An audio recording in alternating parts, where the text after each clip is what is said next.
Les docteurs disaient que mon problème c'était les intervalles. Les espaces, dans la tête, et ceux dans la vraie vie. L'écart entre 1 et 2 par exemple, ou d'une seconde à l'autre. La distance entre 2 points, entre 2 notes. Entre moi et les autres. Apparemment je les voyais, les intervalles, mais je les voyais pas comme tout le monde. Je les voyais pas de la même taille.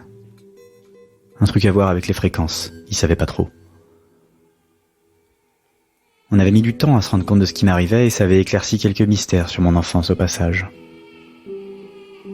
Mes dessins ressemblaient à rien. J'aimais pas les comptines et les chants du soir alors que mes frères et sœurs adoraient ça. Ils les connaissaient par cœur et moi j'arrivais jamais à chanter avec eux. J'arrivais pas à saisir les rythmes, les mélodies. C'était pas fait pour moi. Ça s'est corsé quand il a fallu apprendre à lire. J'y suis arrivé mais ça m'a pris un temps fou. Parce que je voyais pas que des lettres, des traits en noir sur du blanc ou ancrés sur un tableau. Je voyais des tas d'autres trucs, des couleurs surtout, mais parfois des odeurs. Il y en avait même qui avaient leur propre bande sonore. La lettre J brillait en violet et s'accompagnait de quelques sons un peu nasillards dans les aigus. Je peux pas vous expliquer ce que ça fait de voir un son. Ça serait comme vous expliquer ce que ça fait d'être moi, et il y a juste pas les mots. Comme expliquer le goût de l'eau à quelqu'un qui en a jamais goûté. M était fort, d'un gris bruyant et puissant, et il sentait le goudron humide. J'aimais beaucoup les sublimes Y, P, mais surtout A, ma préférée, d'un bleu pâle rassurant aux tonalités grimpantes. Tout de suite après, il y avait B, qui me dégoûtait un peu, avec de l'orange, du noir, et qui sonnait comme une sorte de grondement visqueux. Un docteur était venu me parler une fois pour me rassurer, et me dire qu'il fallait pas que j'aie honte de voir le monde pas comme les autres. Que j'avais même un peu de chance. Que mon monde est tout aussi beau que le leur. Et que la cervelle, c'est un truc vachement compliqué. Qu'elle était forcément pas ficelée pareil pour tous.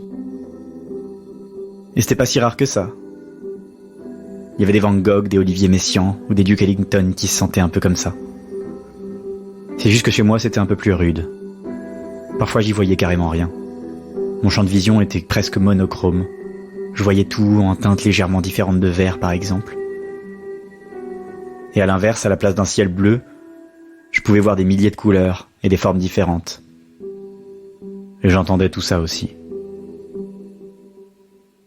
De temps en temps, il y avait des gens, des objets, et parfois même des endroits où on aurait dit qu'il n'y avait rien du tout, qui me tiraient en eux. Et j'avais l'impression de me voir de l'extérieur. Parfois de très près, parfois de très loin. Je me sentais un peu ici, je me sentais un peu là-bas. Comme si mes sensations étaient élastiques et pouvaient s'étirer, se mélanger. Et ces moments-là avaient un son particulier aussi. Il sonnait un peu comme un hymne doux sans ses élucubrations idiotes, mais avec un côté solennel qui me caressait le fond du cœur. Ça avait des airs de cérémonie, un rituel étrange, avec des êtres inaccessibles. Et moi j'étais le bienvenu, j'étais heureux d'être là. Cet hymne, c'est un des seuls sons que je trouvais beau.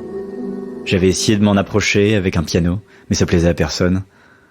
Et du coup, je gardais ce genre de choses pour moi.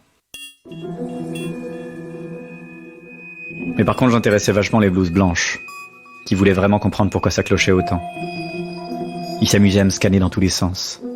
Parfois juste comme ça, allongé, et d'autres fois ils me posaient des questions crétines, ou ils me faisaient lire et compter.